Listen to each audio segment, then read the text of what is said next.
아버지와 두 아들 이야기라는 제목으로 함께 말씀을 나누도록 하겠습니다. 오늘 설교의 제목이 아버지와 두 아들 이야기라고 했지만 대개 돌아온 탕자의 이야기로 우리가 더 많이 알고 있는 내용이기도 합니다. 그리고 이 이야기는 성경에 등장하는 여러 이야기들 가운데 우리에게 친숙하고 또 익숙한 이야기일 거라고 생각을 합니다. 그런데 우리에게 잘 알려져서 익숙하다 또 친숙하다 이미 알고 있다라고 하는 것이 그저 좋은 것만은 아닙니다. 이미 알고 있다라고 생각하는 그것 때문에 그 안에 담긴 귀중한 것들을 놓칠 때가 있기에 그렇습니다. 우리가 반드시 알아야 하고 기억해야 하는 것들이 내가 이미 알고 있는 내용이다라고 하는 것 때문에 가려지는 경우가 생각보다 많이 있는 것입니다. 예수님의 이 비유의 말씀은 기독교의 근간을 담아내고 있다라고 표현해도 지나치지 않습니다. 등장하는 아버지와 또 첫째 아들, 둘째 아들 이 세 명으로 풀어내는 이야기는 기독교의 본질은 무엇이며 기독교에 담고 있는 이 복음의 본질이 무엇인지를 잘 설명해주고 있는 이야기이다라고 할 수 있습니다. 그래서 성경에 담긴 모든 이야기가 중요하지만 특별히 이 이야기는 조금 더 중요합니다. 함께 말씀을 살펴보면서 아버지와 두 아들의 이야기 속에 어떤 복음이 녹아져 있는지 함께 나눠보도록 하겠습니다. 예수님께서는 어떤 사람에게 두 아들이 있는데 라는 그러한 말로 이야기를 시작하십니다. 그런데 예수님의 이야기 속에는 나타나는 주연은 두 아들로 끝나지 않습니다. 한 명 더 있지요. 바로 어떤 사람이라고 표현된 아버지입니다. 그렇기에 두 아들은 물론이거니와 이 아버지의 모습까지 함께 살펴볼 때에 예수님이 전하고자 하는 이 의미에 대해서 풍성한 의미를 더욱 누릴 수 있게 됩니다. 이미 우리에게 익숙한 이야기이고 처음 만나는 사람에게도 해줄 수 있는 그러한 이야기이지만 다시금 기억을 점검한다는 생각으로 이 아버지와 두 아들의 이야기를 각각 확인해 보도록 하겠습니다. 먼저 아들들에 대한 이야기입니다. 아버지에게는 아들이 2명 있었습니다. 우리가 좀 더 잘 알고 있는 인물은 망나니 아들이라고 할 수 있는 둘째 아들입니다. 그리고 이와 더불어 집에서 툴툴거리며 아버지에게 성질을 내는 첫째 아들도 있습니다. 잘 알고 있는 이 둘째 아들부터 다시금 살펴보도록 하겠습니다. 우리가 읽은 11절 어떤 사람에게 두 아들이 있는데 라고 이 이야기가 시작하자마자 12절에 이르러 둘째 아들이 아버지에게 말합니다. 둘째 아들이 아버지에게 무슨 말을 하고 있는지 우리 누가복음 15장 12절 말씀을 다시 한번 읽어보도록 하겠습니다. 시작. 아버지에게 말하되 아버지여 재산 중에서 내게 돌아올 분깃을 내게 주소서 하는지라 아버지가 그 살림을 각각 나눠 주었더니. 성도 여러분들께서는 이 둘째 아들의 발언에 대해서 어떻게 보십니까? 그저 좀 용돈을 달라는 것 아니면 조금 더 나아가서 좀 증여를 해달라는 그러한 의미 같으십니까? 그러나 둘째 아들이 한 이 말은 유대인들에게 있어서는 엄청난 의미를 가지는 말이었습니다.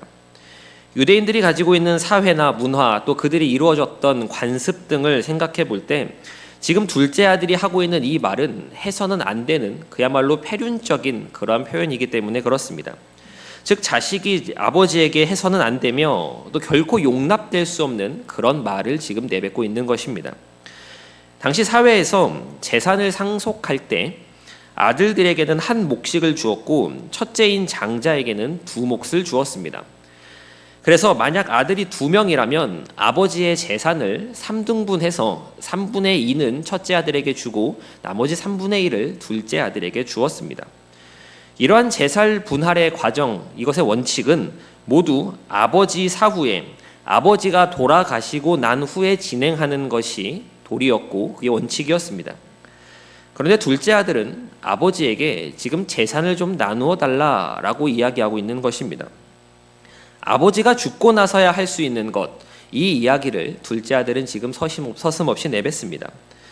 좀 더 이해하기 쉽게 지금 우리의 말로 아버지여 재산 중에 내게 돌아올 분깃을 주소서라는 이 표현을 바꾸어 보면 이렇게 이야기할 수 있습니다. 아버지 언제까지 사세요? 오래 사시네요. 보아하니 일찍 돌아가실 것 같지는 않으신데 어차피 돌아가시면 주실 재산 지금 좀 먼저 주시죠. 라는 그러한 표현인 것입니다. 오늘날에도 이렇게 말하는 자식이 있다면 뉴스에 나고 유튜브에 나올 겁니다. 더군다나 여긴 지금 이 사회는 부모가 자식을 엄격하게 교육하는 유대 사회입니다. 그러니 이런 말을 하고 있는 둘째 아들이 어떻게 보이겠습니까? 세상에 이런 배은망덕한 망나니 아들이 어디에 있겠냐고 하지 않겠습니까? 둘째 아들에게 아버지라고 하는 존재는 그냥 사후에 유산을 유산을 나눠줄 존재 정도였는데 이제 그것도 싫고 그냥 재산 주고 우리 인연을 끊읍시다. 서로 죽은 셈 치십시다. 라고 하는 것입니다. 그래서 둘째 아들이 내뱉은 이 발언은 그 사회 속에서 결코 받아들여질 수 없는 그러한 말이었습니다. 이 말에 아버지가 반응합니다. 아버지는 아들의 이런 말에도 불구하고 아무런 대꾸도 하지 않은 채 그 살림을 나눠주었다라고 성경은 기록하고 있습니다. 여기서 살림이라고 번역된 단어는 헬라어로 비오스라고 하는 단어입니다. 이 단어는 재산을 가리키는 그러한 단어로 쓰이기도 하지만 이 단어에 가지고 있는 본래의 뜻은 생명이라고 하는 뜻입니다. 예수님께서는 이 장면에서 재물, 재산만을 뜻하는 그러한 단어를 쓰지 않으시고 생명이라는 뜻을 가지고 있는 비오스라고 하는 단어를 쓰셨습니다. 즉 아버지는 단순히 물질, 단순히 가지고 있는 재산만을 나눠주는 것이 아니라 둘째 아들에게 자신의 생명을 나눠주었다라고 그렇게 하시는 것입니다. 예수님께서는 왜 이러한 표현을 쓰셨을까요? 당시 사회를 생각해 보면 알 수 있습니다. 당시 재산의 가장 큰 부분을 차지하고 있던 것은 부동산, 즉 땅입니다. 재산의 3분의 1이나 나눠주려면 어쩔 수 없이 토지를 팔아야 합니다. 이스라엘 사람들에게 있어서 땅이라고 하는 것은 그들의 정체성입니다. 구약의 역사를 나눠볼 때 땅이 없는 이스라엘, 땅을 얻은 이스라엘, 그리고 땅을 잃은 이스라엘로 구분할 수 있을 만큼 이스라엘과 땅은 분리해서 생각할 수가 없습니다. 지금도 여전히 전쟁을 벌이고 있는 것도 그들의 가지고 있는 그 땅은 그들의 정체성이기 때문에 그런 것입니다. 이스라엘 사람들의 정체성이자 자신의 목숨과도 같은 땅을 당장 재산을 요구하고 있는 둘째 아들을 위해 아버지는 처분할 수밖에 없었던 것입니다. 그렇게 이를 단순히 재산을 나눠주는 것이 아니라 생명을 나눠주었다라고 그렇게 표현하고 있는 것입니다. 이렇게 아버지의 생명과 같은 재산을 물려받은 둘째 아들은 먼 나라로 떠납니다. 그리고 물려받은 재산을 흥청망청 써댔습니다. 동서고금을 막론하고 갑작스레 자신의 분수를 넘는 재물을 가지게 되면 열의 8, 9은 패가망신하게 된다는 것을 우리가 잘 알고 있지 않습니까? 둘째 아들 역시 그러한 낭비 끝에 받았던 유산, 가지고 있던 재산을 탕진하기에 이릅니다. 그리고 돼지치는 일을 하며 궁핍하게 살아갑니다. 둘째 아들은 그제야 아버지를 기억하기 시작합니다. 내 맘대로, 내 멋대로, 내가 하고 싶은 대로 할 때는 전혀 생각하지도 않다가 이제 어려움에 처하자 집이 생각나기 시작한 것입니다. 이에 둘째 아들은 돌아갈 계획을 세웁니다. 자신이 전에 질러놓은 말, 아버지 서로 없는 셈 치시죠? 라고 그렇게 질러놓은 말이 있기에 다시금 돌아가는 것이 너무나 뻔뻔하고 염치 없는 일임을 그는 알았습니다. 차마 아들이라고는 못하겠고 가서 품꾼이라도 좀 사용을 받았으면 하는 마음을 가지고 귀향하기에 이릅니다. 이렇게 돌아온 둘째 아들을 아버지는 맞이합니다. 품꾼이 되겠다는 말을 했지만 그보다 먼저 아버지는 아들에게 좋은 옷을 입히라고 말합니다. 그리고는 살찐 송아지를 잡아다 동네 잔치를 벌입니다. 이 잔치의 소식은 마을 곳곳으로 퍼져나갔습니다. 마을 사람들은 둘째 아들이 귀향했다라는 이 소식을 같이 즐거워했고 이렇게 둘째 아들의 이야기는 마무리가 됩니다. 이러한 둘째 아들의 이야기가 우리에게 주는 교훈은 무엇일까요? 그것은 하나님의 사랑과 용서입니다. 잘못을 저질렀더라도 결코 용납될 수 없는 그러한 잘못을 저질렀다라고 할지라도 하나님의 은혜는 그 허물을 덮어준다고 하는 것을 이 본문은 잘 보여주고 있습니다. 그런데 이야기가 둘째 아들에게만 초점을 맞추어져서 끝이 나게 되면 이는 기독교의 전통적인 교리와 어긋나게 된다고 신학자들은 이야기합니다. 무슨 말이냐면 둘째 아들이 이렇게 와서 용서를 받고 해피엔딩으로 끝이 나게 되면 이 이야기 속에는 속죄가 없다라고 하는 것입니다. 둘째 아들이 저지른 죄에 대한 죄값, 이 죄의 값을 어떻게 치렀는가라고 하는 거에서는 계속 물음표가 발생합니다. 즉 이대로라면 예수님께서 십자가에서 죄값을 치를 필요도 없이 하나님께서는 사랑의 하나님이시기 때문에 죄를 지었어도 그냥 돌아오기만 하면 모든 사람을 수용하신다라는 결론이 날 수 있기에 기독교의 전통적인 교리와 어긋난다라고 말하는 것입니다. 만약 정말 예수님께서 모든 사람을 수용하시는 하나님의 사랑에 대해 말씀하고자 하시는 것이었다면 이야기는 여기서 끝이 났어야 합니다. 그러나 예수님의 이야기는 끝나지 않습니다. 아직 이야기가 더 남아있지요. 바로 첫째 아들의 이야기가 있습니다. 둘째 아들에 이어서 첫째 아들도 보도록 하겠습니다. 망난이었던 둘째 아들이 돌아왔습니다. 아버지에게는 그래도 눈에 넣어 안 아픈 귀한 아들이겠지만 첫째 아들에게는 여전히 못마땅한 망나니 동생일 뿐입니다. 동생이 돌아왔다는 소식과 더불어 아버지가 그를 아들로 맞아들였다는 소식, 또 그를 위해 동네 사람들을 초대해 잔치를 열었다는 소식을 종들에게 들은 첫째는 경노하기에 이릅니다. 동생이 아버지에게 재산을 달라고 말함으로써 아버지를 욕보인 것처럼 이번에는 형이 아버지를 욕보이게 됩니다. 첫째 아들은 아버지가 베푼 동생 환영 잔치에 들어가지 않습니다. 그리고 문 밖에서 버티고 서 있습니다. 이러한 소식을 들은 아버지는 첫째 아들과의 대화를 위해 밖으로 나갑니다. 그리고 아들을 만나 잔치에 들어올 것을 권합니다. 그러나 첫째 아들이 어떻게 행동했습니까? 들어갔나요? 들어가지 않았습니다. 이미 경노한 첫째 아들은 이런 권유에 응하지 않습니다. 첫째 아들이 이렇게 화를 내는 이유, 그렇게 화를 내고 또 경노하며 이렇게 의기빙양, 이게 화가 난 분기탱천한 이러한 이유를 무엇이라고 생각하십니까? 이 모든 것은 앞으로 발생할 이 뒤따를 손해 때문에 그렇습니다. 첫째 아들은 자신을 들어오게 하기 위해 밖으로 나와 권하는 아버지에게 이렇게 이야기합니다. 누가복음 15장 29절과 30절 말씀을 함께 읽어보도록 하겠습니다. 시작. 아버지께 대답하여 이르되 아버지를 섬겨 명을 어김이 없거늘 내게는 염소 새끼라도 주어 나와 내 벗으로 즐기게 하신 일이 없더니 아버지의 살림을 창녀들과 함께 삼켜버린 돌아옴에 이를 위하여 살찐 송아지를 잡으셨나이다.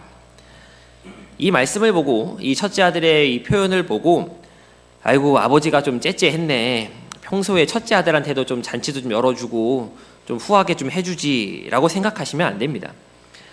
잔치니 염소 새끼니라고 하는 것은 이 문장 속에서 그렇게 중요한 의미를 가지지 않습니다. 앞으로 살찐 송아지보다 더 큰 손해가 이 첫째 아들에게는 발생했기 때문에 첫째 아들은 이리도 화가 난 것입니다. 그것이 무엇이겠습니까? 뒤따를 더 큰 손해가 바로 무엇이겠습니까? 그것은 바로 아버지의 재산입니다. 계산을 한번 해보겠습니다. 이 동생 녀석이 말도 안 되는 그러한 소리를 하고 아버지에게 재산 3분의 1을 받아가지고 집을 나갔습니다. 그럼 남은 재산의 3분의 2는 온전히 누구의 몫입니까? 첫째 아들의 몫입니다. 나머지 재산은 다 자기 거예요. 그런데 돈 받아서 집 나간 망나니 동생을 아버지는 다시금 아들로 받아주었습니다. 품꾼의 하나가 아닌 아들입니다. 유산 받고 나갈 때는 부자의 연을 끊고 서로 죽은 셈 치는 것으로 해서 간 것인데 다시 아들로 받아들여 주었습니다. 이는 재산 분할에 있어서 남은 3분의 1을 다시 3분의 2와 3분의 1로 나눠서 그렇게 가져가야 한다라는 것을 이야기하는 것입니다. 그러니 첫째 아들이 화가 나는 겁니다. 아버지, 그걸 그냥 다시 받아줍니까? 아들을 받아주려면 나랑 좀 상의라도 해봐야 되는 거 아닙니까? 내가 받을 몫이 줄어들었는데 나하고 의논 한마디 없이 어떻게 그럴 수 있습니까? 혼자서 이런 결정을 하시는 것은 좀 아니지 않습니까? 라는 것이 첫째 아들이 가졌던 속마음이었습니다. 그래서 첫째 아들은 막 나갑니다. 아버지에게 무례하게 대합니다. 첫째 아들이 말하고 있는 29절을 보면 우리가 가진 개역개정 성경에는 아버지께 대답하여 이르되 내가 여러 해 아버지를 섬겨라고 시작하면서 기록되어 있는데 헬라어 원문에는 아버지께 대답하여 이르되 다음에 한 단어가 더 들어갑니다. 헬라어로 이제 이두라고 하는 단어인데 보라라고 하는 단어입니다. 영어로는 look이라고 하는 그런 단어입니다. 우리말로 표현하자면 보소서, 이보세요, 여보세요, 이것 좀 보세요 라는 그런 식으로 표현할 수 있습니다. 그래서 지금 첫째 아들은 아버지에게 말할 때 이거 보세요, 내가 여러 해 동안 아버지를 섬기지 않았습니까? 라고 말하고 있는 것입니다. 첫째 아들은 아버지의 위신과 체면을 완전히 무시하면서 그렇게 이야기를 내뱉고 있습니다. 아무리 도가 지나쳐도 사람이 넘지 말아야 할 선이라는 것이 있는데, 둘째 아들놈은 자신 보고 왜 안 죽냐고 재산 좀 나눠달라고 그렇게 난리를 치더니 첫째 아들놈은 와서 이보세요, 좀 보세요 라고 하면서 이러고 말하고 있는 겁니다. 고대 근동사회에서 자식이 부모에게 이렇게 함부로 하고 무례하게 덤빈다라고 하는 것은 죽여도 문제가 되지 않을 정도, 아니 오히려 반드시 죽여서 다른 사람들에게 본보기로 삼아야 할 정도의 일이었습니다. 이러한 첫째 아들의 말에 아버지는 대답합니다. 그게 무슨 말버릇이라며 호통을 치셨을까요? 아니었습니다. 아버지가 어떤 대답을 했는지 우리 본문 31절을 함께 읽어보도록 하겠습니다. 시작. 아버지가 이르되 항상 나와 함께 있으니 내 것이 다 내 것이로되. 아버지는 아들을 나무라지 않습니다. 아버지의 첫 단어로 꺼내는 말이 이제 헬라어 원문으로 테크논이라고 하는 단어인데 아이, 자녀라고 하는 뜻입니다. 영어 성경에는 이 부분을 가리켜서 my son, 내 아들아 라고 그렇게 번역을 합니다. 우리가 가진 성경으로는 예라고 번역을 하고 있죠. 아버지는 이렇게 배은망덕하게 막 나가고 있는, 함부로 말을 하고 있는 아들에게 화를 내는 것이 아니라 내 아들아, 얘야 라고 하면서 그렇게 타이르듯이 부르는 것입니다. 그리고 이어서 말합니다. 내 것이 다 내 것이지 않니? 연락이 없어 죽은 줄만 알았던 동생이 돌아왔는데 같이 즐거워하고 같이 기뻐하면 안 되겠니? 라는 그런 의미를 담아 이 첫째 아들을 타이릅니다. 아버지의 대답은 첫째 아들이 예상했던 대답과 너무나 동떨어져 있었습니다. 차라리 아버지가 이렇게 예의 없이 굴고 있고 막 나가는 자신에게 화라도 내면 좀 나을 텐데, 아버지는 둘째 아들을 용납한 것과 같이 첫째 아들인 자신도 용납하려는 모습을 보이고 있습니다. 아버지의 이러한 대답과 또 질문을 끝으로 이 아버지와 두 아들의 이야기가 끝이 납니다. 예수님의 이야기가 끝이 납니다. 그러면 이러한 첫째 아들의 이야기가 주는 메시지, 교훈은 무엇이겠습니까? 둘째 아들 때와 똑같습니다. 하나님의 사랑과 용서입니다. 허물이 있고 잘못이 있어도 설령 그것이 대드는 모습의 표현이라고 할지라도 허물을 덮으시며 품으시는 하나님의 은혜를 보여주고 있습니다. 그런데 제가 둘째 아들을 이야기할 때 말씀드렸습니다. 이렇게 사랑받고 은혜받고 용서함으로 끝나게 되면 잘못을 저지르고 죄를 지어도 그저 용서와 사랑, 은혜라고 하는 것으로만 맞춰지게 되면 기독교의 전통적인 교리와 어긋나게 된다라고 그렇게 말씀을 드렸었습니다. 반드시 죄의 값을 치러야 하는데, 누군가는 책임을 져야 하는데 누가 이를 감당했는가라고 하는 질문이 따라오기에 그렇습니다. 둘째 아들과 첫째 아들 모두 죄를 지었지만 둘 다 희생하지 않았습니다. 둘 다 죄값을 치르지 않았습니다. 그럼 이 이야기는 잘못된 이야기인 것일까요? 예수님께서 깜빡 잊고 죄에 대한 것을, 이 죄값에 대한 이야기를 빠뜨리신 것일까요? 그렇지 않습니다. 이 이야기는 제가 처음에 말씀드렸던 것과 같이 기독교의 근간, 복음의 본질에 대해서 잘 보여주는 이야기입니다. 즉 기독교의 전통적인 교리와 전혀 상충되지 않는다라고 하는 것입니다. 그럼 우리는 무엇을 빠뜨린 것일까요? 우리는 아직 아버지를 주목하지 않았습니다. 여기서 우리는 아버지를 봐야 합니다. 누구를 봐야 한다고요? 아버지를 봐야 합니다.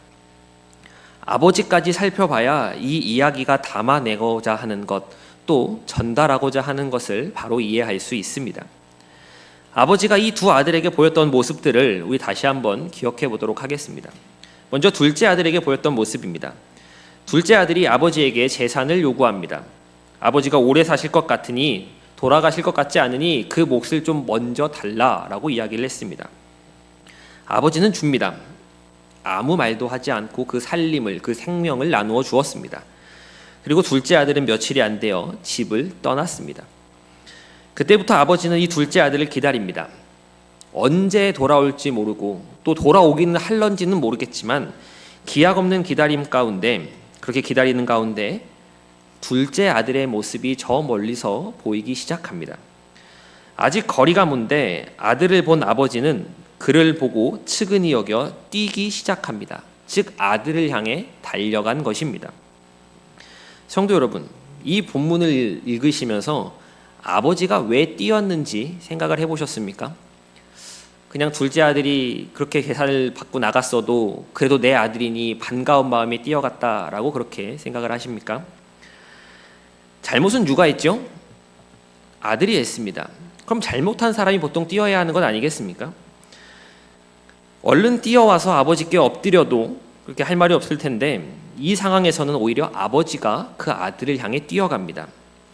이는 단순히 반가워서 뛴 것이 아닙니다.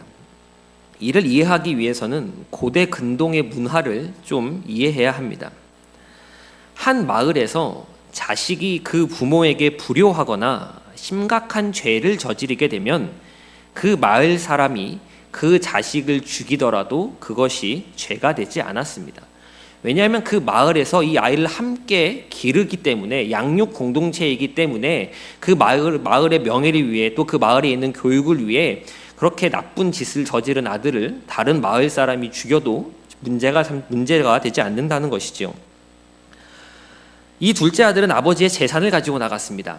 아버지가 살아있음에도 불구하고 재산을 받았지요. 아버지가 이 재산을 주기 위해서 땅을 팔았다는 것 동네 사람들이 모르겠습니까? 다 알고 있습니다. 이 말인즉 마을 사람들에게 이 둘째 아들은 동네의 죄인이 되었다라고 하는 의미입니다. 그렇기에 아버지가 이 아들을 혼내지 않아도, 벌을 내리지 않아도 마을 사람들이 대신 내릴 수 있었습니다. 마을에 누군가가 벌을 내려도, 이 아이를 죽여버려도 그것이 아무런 문제가 되지 않는다는 것입니다. 이 사실을 누가 제일 잘 알았겠습니까? 아버지가 잘 알고 있었습니다. 그래서 아버지가 아들을 기다리는 겁니다. 혹시라도 아들이 다시 돌아왔을 때 다른 사람들이 이를 보고 저놈 그 망나니 아들 아니야? 라고 해서 돌을 던져 죽이기라도 하면 할 말이 없습니다. 그래서 아들의 모습이 보이자 아버지가 달려가는 것입니다. 당시의 어른들은 옷을 길게 입었습니다. 길게 입어서 하체를 가렸습니다. 만약 하체가 드러나게 되면 이를 굉장히 수치스럽고 모욕스러운 일로 여겼습니다. 아버지가 달려나가는데 발까지 내려오는 긴 옷을 입고, 이제 오늘날의 치마 같은 그런 긴 옷을 입고 제대로 뛸 수 있었을까요? 뛰기 어려웠을 겁니다. 아들을 위해 아버지는 옷을 걷어젖히고 적어도 무릎 이상의 상황까지 올리고 그렇게 뛰어나갔을 겁니다. 하체를 드러낸 상태로 아들을 향해 달려갑니다. 자신의 명예를 모두 내려놓고 수치를 참으며 아들을 살리기 위해 뛰어가는 것입니다. 아들에게 이르자 아버지는 아들을 껴안고 입을 맞춥니다. 아버지가 아들을 끌어안은 시점은 아들이 아버지에게 용서를 구하고 회개한 그러한 시점이 아닙니다. 아버지는 아들이 자신의 죄를 말하기도 전에 먼저 끌어안았습니다. 왜 그랬을까요? 아버지가 마을 사람들에게 행동으로서 보여주는 겁니다. 아들이 돌아왔습니다. 이 아들은 배은망덕하며 죽어 마땅한 마을의 죄인이 맞습니다. 그러나 이 아들은 내 아들입니다. 내가 인정했습니다. 내가 용서했고 내가 받아들였습니다. 그러니 여러분은 이 아들에게 돌을 던지지 마십시오. 선언하는 것입니다. 이것이 아버지가 달려나가서 그 아들을 껴안고 입을 맞춘 이유였습니다. 이번에는 첫째 아들을 기억해 보겠습니다. 아버지는 둘째 아들을 내가 받아들였고 용서했다는 사실을 널리 알리기 위해서 잔치를 열었습니다. 사면의 잔치라고 할 수 있겠습니다. 그런데 이 잔치에 첫째 아들은 들어가지 않습니다. 이는 첫째 아들이 둘째 아들을 여전히 죄인으로 여기고 있다라는 의미입니다. 첫째 아들을 위해 아버지는 잔치 자리를 떠나 문 앞으로 갑니다. 당시 풍습으로 잔치의 주체자가 자리를 비운다라고 하는 것은 체면이 깎이는 행동이었습니다. 그러나 그럼에도 불구하고 아버지는 첫째 아들을 위해 그 잔치의 자리를 비웁니다. 아버지가 둘째 아들을 위해 달려나갈 때에, 옷을 걷어 제끼고 달려나갈 때에 그 모습을 본 사람이 그렇게 많지는 않았을 겁니다.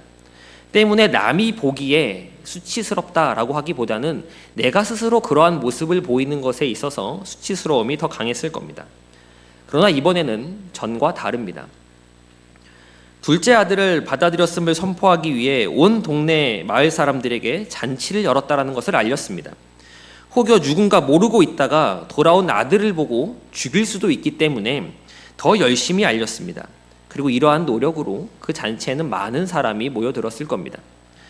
많은 사람들이 자신을 보고 있는 이 상황 가운데서 자리를 비우는 겁니다.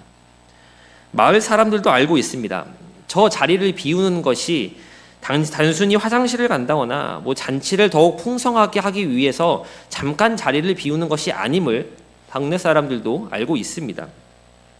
문 앞에서 시위하고 있는 첫째 아들 때문에 저렇게 나간다라고 하는 것 다른 사람들도 다 알고 있습니다. 첫째 아들이 저러고 있는 것에서부터 이미 아버지의 위신과 체면을 손상시키고 있는 일이긴 하지만 아버지가 정말 체면을 중시했다면 먼저 하인을 시켜서 좀 아들을 그 자리에서 벗어나게 한 다음 잔치가 끝나고 나서 찾아갔을 겁니다. 그런데 아버지는 하인을 내보내는 것이 아니라 본인이 직접 밖으로 나갑니다. 왜 그랬을까요? 아들을 사랑했기 때문이었습니다. 그리고 거기서 무례한 소리를 들었어도 아버지는 첫째 아들을 나무라지 않습니다. 둘째 아들 때와는 비교할 수 없을 정도로 더 심하게 더 많은 마을 사람들이 모여있는 그런 그곳에서 아버지에게 수치를 주고 아버지를 욕보이고 있음에도 불구하고 아버지는 이 첫째 아들을 혼내지 않고 돌이킬 것을 사랑으로 촉구합니다. 이것이 바로 아버지가 보여준 모습들이었습니다. 이제 말씀을 정리해 보도록 하겠습니다. 우리에게 익숙한 이 성경의 비유를 통해 조금 더 중점적으로 살펴보고자 하는 것은 둘째 아들의 모습이나 첫째 아들의 모습이 아닌 그런 아들들의 모습에도 불구하고 여전히 그들을 품고 사랑하는 아버지의 모습입니다. 이 두 아들이 받아야 하는 수치와 죗값은 면제된 것이 아니었습니다. 그들이 받아야 하고 그들이 치러야 하는 수치와 죗값은 모두 아버지가 받아내었습니다. 재산 들고 집 나간 둘째 아들을 매일 기다리며 혹여나 내가 없을 때 와서 험한 꼴을 당하지는 않을런지 밤마다 마음 졸이다가 마침내 돌아온 아들을 보고 하체를 보이는 수치를 참으며 달려나간 그 아버지.